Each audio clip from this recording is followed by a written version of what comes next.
Hello and welcome. Thanks so much for joining me for Kineo Office Hours. Today's title is called Did You Know You Could Do That? We've kind of talked about some of these things in the past before, but I don't know if we've talked about these items specifically. So today we're going to visit a couple of neat little items that we were curious if you knew you could do it. A little bit about myself. My name is Taylor Craig and I am the Senior Platforms Consultant here at Kineo, and I have the pleasure of training all of you lovely people. So today, and I obviously forgot to edit the top there, we're going to talk about a few things. Whoops, there we go. We're going to talk about pasting grades from a spreadsheet, exporting a filtered report, pasting ID numbers to add seminar attendees. We're going to drag and drop text into a course page. This is particularly cool if you are moving content from like Word documents and things like that. We're going to show you how to make a test course. We recommend you only do this on UAT. Please do not do that on production. It could clutter your production site. And then we're going to look at a quick little report where you can see administrative configuration changes. So sometimes it helps to have that, especially if you have more than one administrator. So let's go ahead and get this party started and take a look. So this is using my demonstration site. This is a version 9 site, but all of these functionalities are available version 9 through 11. But I am using a version 9 site because I know several of you may still be on version 9. So let's just go ahead and take a look. I'm going to go into my Totara Course Basics course. And the first thing we're going to be talking about is how you can copy and paste grades from a spreadsheet. So we're going to go to Course Administration, Grades. This is going to show us our gradebook. It shows us all the users who are enrolled in our course and all of the gradable items that are potentially in the course. Okay, so these are all the potential gradable items. We're going to go to Grade Administration, Export, and we're going to go to Excel Spreadsheet. So we're going to export everything in here. So we're going to export all the participants and then all of the different activities. I'm mainly doing this because I want a file that gives me the headers that I need. So now that's ready and we're going to open it. Got it over here on my other screen. I'm going to pull it across in a moment. There we go. So this gives me first name, last name, user email, and then all of the different grades. Really, all I'm wanting though is I'm going to want the email column and then just the column for the item that I want to grade. Now I can choose to add in multiple different items if I wanted to. I'm just going to delete the columns here that I don't need, so removing these. But I could choose to have multiple gradable items here if I wanted to. For this one, I'm going to use the Seminar Welcome to Kineo area, and I'm going to give everyone a 100.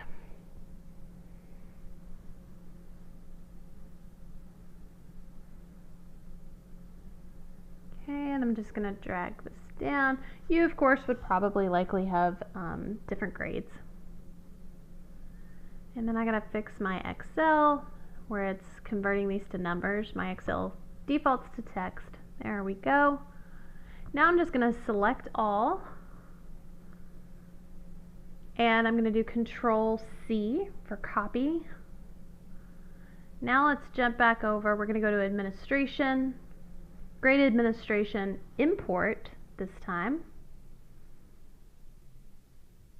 You could access it from Course Administration as well. And we're going to go to Paste from a Spreadsheet. So we hit Control C, we copy that data, and we're going to do Control V to paste. And we've got both of our headers, email address, and then also the grade. We're going to leave encoding the same way. I'm going to preview 100 rows. I have more than 30 people, so I'm going to put 100 in there instead of 20. I like to see them all. Force import, and we're going to upload those grades. So here we see everyone who was in our report. We see them all listed with the grade. We're going to map from the email address to email address. And for our grade item mappings, we are going to choose the same webinar. There we go, seminar, welcome to Kineo. That's the right one. There we go. We're going to do the same thing for grade item mappings as well and upload the grades.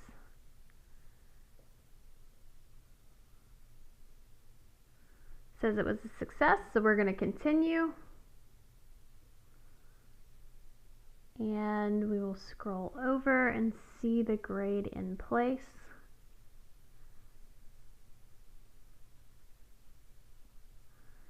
And there you have it. So it is yellow because we manually forced those grades. So we didn't actually go into the activity itself and grade them individually. We graded them in bulk.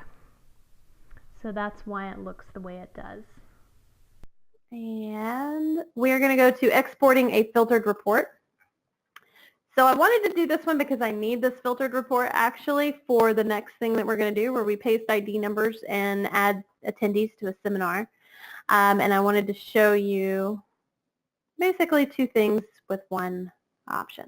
So I'm going to go in here to my user report, and I'm actually going to go ahead and filter it. I'm going to say I want positions for people who are managers, and we'll say people who are, we'll just do managers for this one, and I'm going to search. So I've got 203 records showing. I already had a filtered report. Let me do this again. Any of the selected, choose position, manager, save. And I will scroll down and search. There we go, 219 of 620 records. This way I don't have to search and sift through 620 records. I just want to export the people who are managers, technicians, and assistants. So I pulled all of that information. Now I have viewed this with the show hide columns. So I'm using user's full name and ID, username, user position, and organization. All of this information will go ahead and come with it, which is fine, but I am going to export just the data I need. So we're going to scroll all the way to the bottom. And we're going to say export as a CSV. I'm going to show that in my folder and open that. Okay.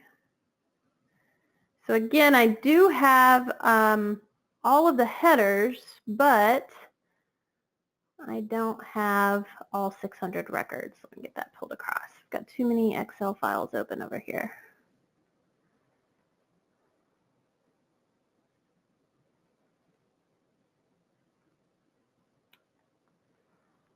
I'm having a freezing moment.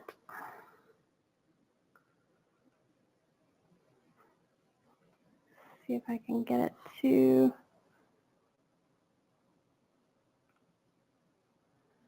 There we go. Okay, so you'll see here it is only pulling the people who are managers, technicians, and assistants. So it's not pulling the entire record database. So the next thing that we want to take a look at is going to be throwing people into a seminar. So booking people for a seminar event by only using their ID number. So this ID number, I want to point out, this is not an ID number that you key in. This is not an ID number that is coming from your HRIS system.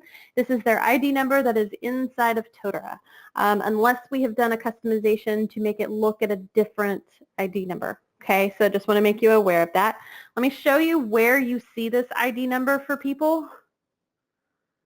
So if I click on Amanda, so I'm seeing it here in my report because I added the column user ID number 231. But if I click on Amanda,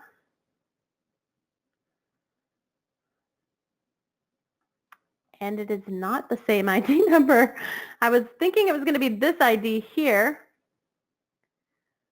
If I put in 231, where does that take me? It takes me to Aaron Roberts. Interesting. All right, so follow-up item, where does this ID number come from? I was thinking it came from their, I was thinking it came from that profile, but it apparently doesn't. So I will follow up on that item and double check with you, follow up with you. But we use this ID number to put them into a seminar. So I'm going to go down here and grab a few of these. So we know that the people that we're pulling, we should see Elizabeth, Kelly, Patricia, Raymond, so on and so forth. So I'm going to Control C, copy that, and I'm going to go to a course where I have a seminar where I want to put them into that seminar. I'm going to search for basics. I'm going to go to Totara Course Basics. And here is one of my seminars. I'm going to go to this one. And you'll see here I have one that has booking open. Booking is not full. I'm going to go to the attendees tab. And I'm going to go to actions, add users via list of IDs. So I'm going to click that. And then I'm just going to copy and paste. You'll see here there are a couple of other things that you can use. You don't have to use that ID number. You can use their email address or a username.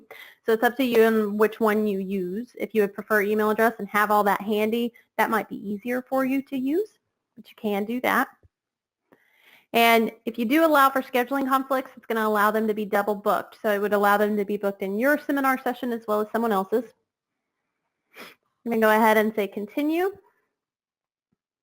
And here we see the people that are being pulled in, and let's just double check that against the data we had in our spreadsheet. So here's Alan, Linda, Lori, and here's Alan, Linda, and here's Lori. So they are coming through. It's just not putting them in the same order, oddly enough. But it does look like it's putting them in alphabetical order here. Then we can send our booking notifications, send the booking confirmations. You can also put in additional information here and confirm. So now we should see that our session is actually overbooked. I think I only had 10 seats, and I'm pretty sure I selected more than 10, right? I selected 18, so that's perfectly fine. As an administrator, as you know, in a seminar, you have the ability to overbook an event. So all of these individuals are booked in this session. They should start receiving notifications just as if they had booked themselves. So that's that option. Well, let's look at another thing. We want to know if you knew you could do it. Dragging and dropping text into a course page. So I'm going to go into a different course here so I don't clutter that one up for myself. This one is a really nice feature. It is an experimental feature. It is an additional setting that you do have to turn on at the system administrative level. I will show you where you turn that on at. You do have to make sure your editing is turned on. And I'm going to pull across a Word document that has a table on it. So, looks like I accidentally took out all the information. Okay, so here we have a table with 18 different items on it, so it's an agenda. And what I'm going to do, whoops. Okay, let me not freak my computer out a little bit. Okay, again, you want your editing turned on, and you're going to select the information you want to bring across. So I'm going to grab all of that. And then you're just going to click and hold. You don't have to copy and paste, none of that stuff. Just click and hold and drag. Okay, and we weren't able to see that. Let me just show you one more time in an area where it's easier to see. Let me undo that. So I'm going to drag. See where it says add files here? It's going to do it just like when you drag and drop files. And I'm going to drop it. It's going to ask, what do you want to do? Do you want to add this as a label to the course page? So it's going to display on the course page, or it'll create a new page resource. And I'm going to create a new page resource and call it agenda. And then hit upload. Really quickly, it pops that information in, and it looks really nice, and it is formatted very similar. I do see a region side post. That's my theme shining through because my editing is on. Let me turn my editing off. There you go. So it just pulls it across. It's a really nice feature, especially when you are moving content from like Word documents, things like that, and wanting to put it just straight into Totara. So that's a really nice feature. Let me show you where you turn it on. as an administrator, you got to go to Administration, Site Administration, scroll all the way down, go to Development, and then Experimental, and then Experimental Settings. Sometimes when you do an upgrade, there's some neat little settings in here. They're experimental for a reason. They may not be fully bug tested and things like that. They're just being tested out. So some of them, depending on what it is, it may have a bigger server load than others. So just be aware when you turn experimental settings on, you could be doing something like that, but it shouldn't hurt anything or it wouldn't be there. So drag and drop upload text and links, so you can just check this box. So you can do the same thing with links, all that great stuff, which is really nice. Just drag and drop it in. It does have a note here, dragging of text into Firefox or between different browsers is unreliable and may result in no data being uploaded. So I was using Chrome and it worked quite nicely. Okay. And let's talk about how you can quickly make a test course. So this is also going to be under the Development tab. Make a test course. You have the option to create a large one, double XL, XL, medium, small, or extra small. I'm just going to create a small one because I want it to be quick.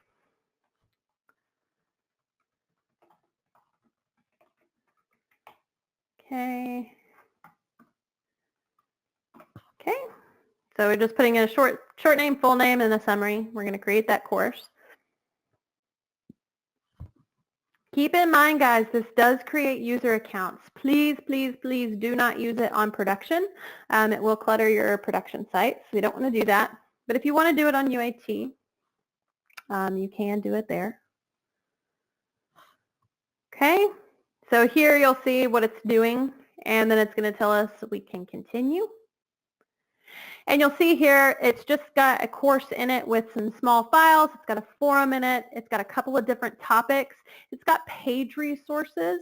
So just so you're aware of what it does, you'll see here it added 10 topics, and then a couple of assignments, things like that. And then if you go under Administration, Users, Enrolled Users, I believe there should be Users Enrolled. And they are. So see here, they are enrolled. And if you want to get rid of these users, these fake users that it automatically generates, just search for all the users who have @example.com, and you can bulk delete those from your site if you want to do that. Okay, so you can use these users to log in as and test the course. It's just kind of a nice little feature to have when you are maybe doing some QA testing, things like that. Okay, so that one's available. And then finally, we will take a look at a report. Again, I think I've talked about this report before, but it's just kind of nice to know that it's there. Underneath reports, and it's called config changes. So this is a really nice report when you have more than one administrator. It just kind of helps you to see what was changed. So if something's displaying differently, if maybe something's turned off and you're trying to figure out why and who did it, it just kind of gives you that piece of information. So I only have one real administrator on this site, but you'll notice here every change that I have made as far as color codes to the theme, anything that I've done, I changed the favicon on this site. So anything that I've done, it's tracking it and it's telling me who did that. Okay. Now I'm going to turn the floor over to you guys. If you have any questions, if you'd like to see what I did at the very beginning before I was muted, I'd be glad to do that again. I will, though, however, re-record that information and make it available to you guys. So yeah, turning it over to y'all. What questions do you have for me today?